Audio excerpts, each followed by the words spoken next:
So you don't think an attack is in his mind, or US joining Israel? You don't think well, that's in the his wording mind? of the G7 statement, I think, speaks for itself. And I sat next to the president for that 2 hour.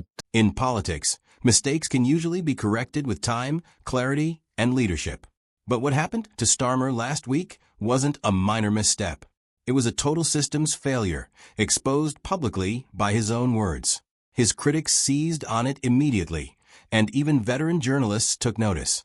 Recently, Starmer's foreign policy weakness was laid completely bare for all. This wasn't simple bad messaging or a poorly handled media moment. It was a full collapse of leadership at the worst possible time.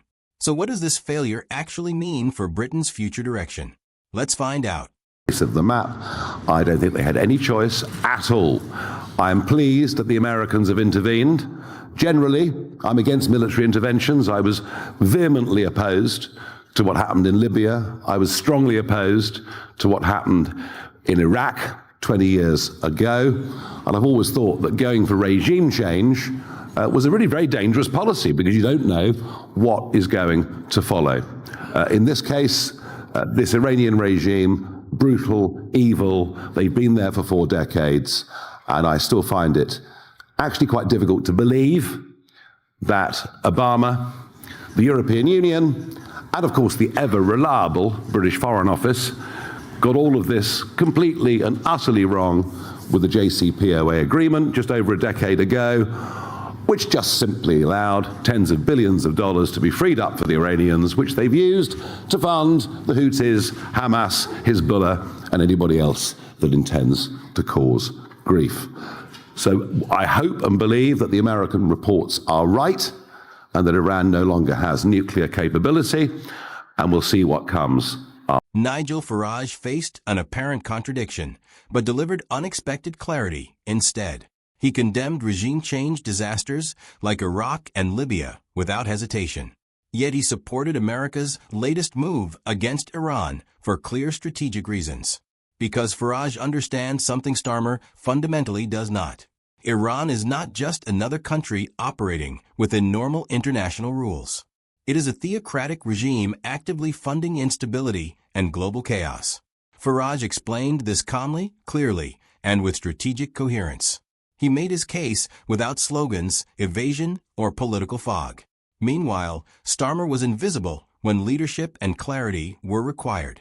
No challenge to Iran, no strategy, no recognition of the growing threat. Farage sounded like a statesman engaging with reality. Starmer sounded like a blank page where leadership should be. After that, perhaps the only surprise is the only person in the country who didn't seem to know the Americans were about to do something was the British Prime Minister himself, who appears to be totally dumbfounded by the whole thing, and says there should be de-escalation, whilst in the next sentence saying Iran should not have nuclear capability. We'll look forward to the Prime Minister explaining to the House of Commons this afternoon exactly what the British position. Britain was left out as the United States struck Iranian nuclear targets unexpectedly. The UK government appeared completely unaware of the operation beforehand. Farage revealed the most embarrassing detail of all during the fallout. The British Prime Minister was reportedly kept entirely in the dark. Starmer's immediate response was to call publicly for de-escalation. Yet, in the same breath, he insisted Iran must never obtain nuclear weapons. That contradiction is not subtle. It is staggering and deeply revealing. How do you de-escalate while demanding outcomes enforceable only through military force? Starmer never reconciles this tension because he clearly does not know how. This is not careful diplomacy or strategic restraint. It is hesitation dressed up as leadership and caution. At a critical moment, Britain looked passive, confused, and sidelined. It sounds like an American attack could be imminent. Do you know what's going on? Well, I don't think you should read into that an American attack is imminent. He's calling the Security Council together. We had a 2-hour discussion with the president last night on the Middle East, on this very issue. And As a result of that, the G7 statement came out very clear about the risk of the nuclear program in Iran, He seems to be Israel's right talking to the opposite. self-defense, and the need to de-escalate across the region, including in Gaza. So you don't think an attack is in his mind, or US joining Israel? You don't think well, that's in the his wording mind? of the G7 statement, I think, speaks for itself. And I sat next to the president for that 2-hour discussion as Okay. we were working through not just the issues, but the statement itself. So you're not worried about escalation? I'm clear that we need to de-escalate. But are you worried about escalation? Of course I'm worried about escalation, which is why my focus is on de-escalation. I'm worried about escalation in the region. When Starmer finally spoke, it became a masterclass in how not to lead. Asked about escalation risks, he sidestepped the question without offering clarity. Pressed on Trump's intentions, he repeated he sat beside him for hours, as if proximity alone equals insight, strategy, or real understanding. His delivery was mechanical, rehearsed, and emotionally disconnected from the gravity involved. When challenged again, he defaulted to de-escalation as a catch-all response. The words sounded safe, but they carried no substance or direction. This was not caution. It was emptiness disguised as responsibility. His blinking, looping phrases and evasions revealed someone out of depth. He tried to appear informed while clearly lacking control of the facts. What emerged wasn't leadership under pressure, but scripted uncertainty. Not a statesman in crisis, but a slideshow desperately searching for relevance. Either. No, but I mean, there's two things about that particular statement. I mean, firstly, obviously it showed Keir Starmer's complete ignorance about what the Americans' intentions were, and obviously gives an insight into what his real relationship with Donald Trump is, given Keir Starmer made a very great play about how he was sitting next to Donald Trump at dinner, and still obviously had no idea what Donald Trump was planning. But there's also a more important point, which is, if you remember, we had this period of a week in which, as it were, there was the drumbeat, the build-up to American military action. And at that stage, one of the key things that Trump and others in the American administration were trying to do was to convince the Iranians that they were deadly serious about intervening. And coming as close as they could to basically saying, if you don't come to the negotiating table now and completely relinquish and abandon your nuclear program, then we are going to bomb you. And that was, in a sense, the final chance that the Iranians were given to act before the bombing commenced. Keir Starmer was actively undermining that strategy, because Keir Starmer was wandering around saying, "Oh, you don't need to worry. Donald Trump doesn't mean it. It's just noise. It's just the hawks in Washington just beating the drum. It's not really going to happen." So at the same time that Keir Starmer was basically calling for de-escalation, his words had the practical effect of undermining that strategy.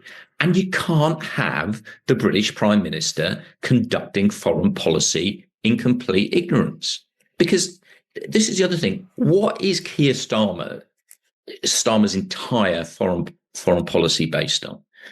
As I said on yesterday in my column, he's not acting as if he's the Prime Minister of the United Kingdom. He's acting as if he's some sort of glorified global marriage guidance counselor. Yeah.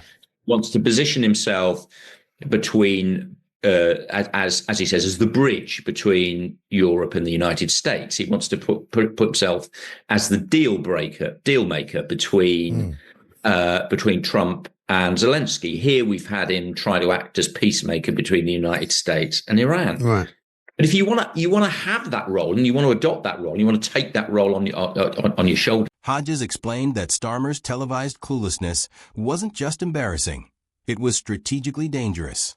While the U.S. was piling pressure on Iran with a final ultimatum, give up your nuclear ambitions or face the consequences, Starmer was publicly undercutting that effort.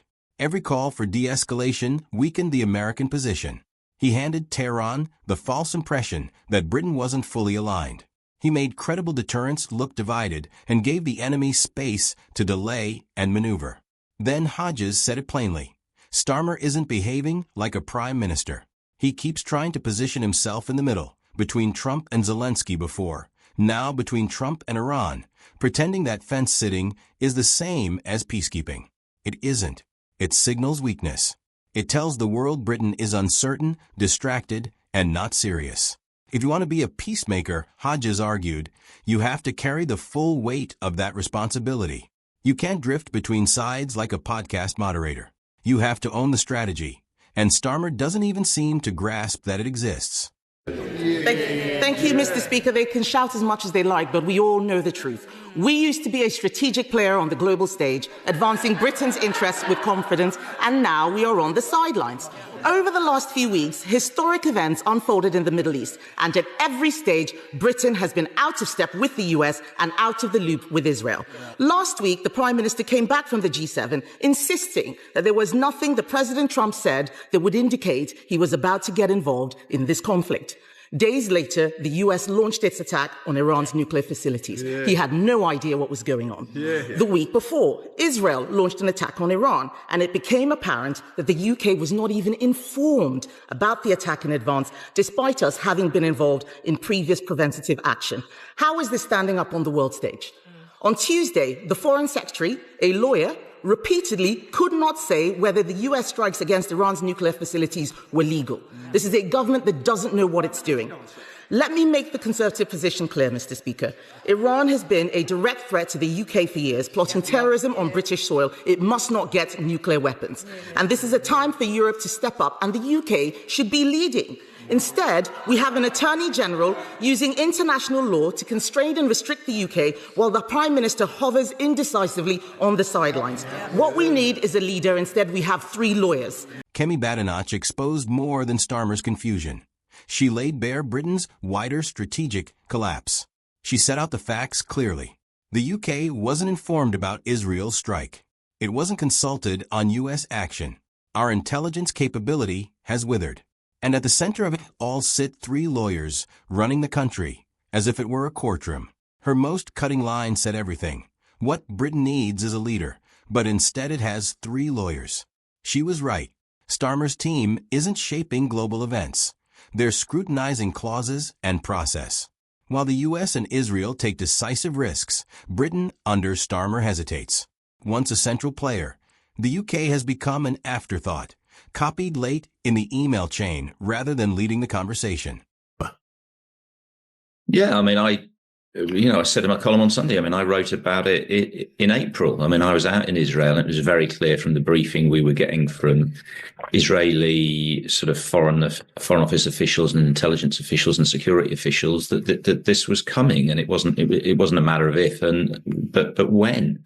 And the fact that the Prime Minister and the government appear to have been so completely blindsided by this is very, very concerning. It doesn't matter what side of the political fence you sit on, and it doesn't frankly matter whether you think Britain should be supporting Israel and the United States or you think they should be opposing.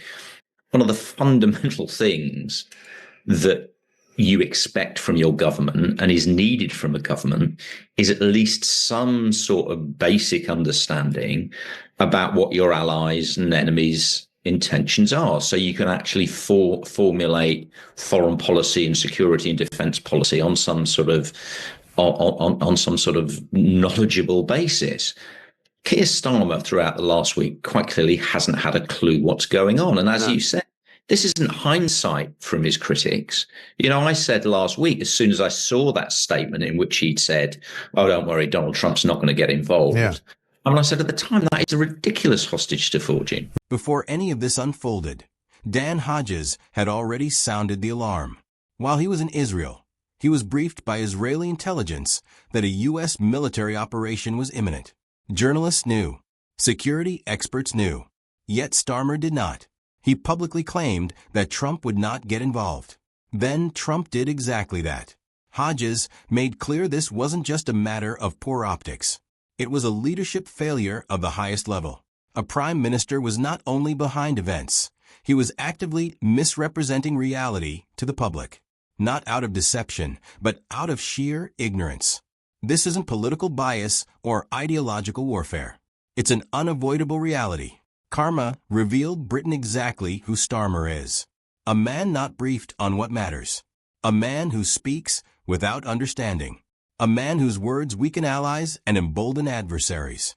A man attempting to mediate nuclear conflict, as if it were a family argument. In a moment of genuine crisis, Britain didn't see neutrality. It saw absence. And in a world already on fire, the country cannot afford a prime minister who shows up with a fire extinguisher filled with fog. So if Starmer missed this crisis, what else might he miss? Should a prime minister's words undermine allies and strengthen enemies? Let us know in the comments. Can Britain trust a leader who only reacts, never leads? If you want more videos like this, please like, share, and subscribe for updates from OFS Script on how events are shaping Britain. Until next time, stay tuned.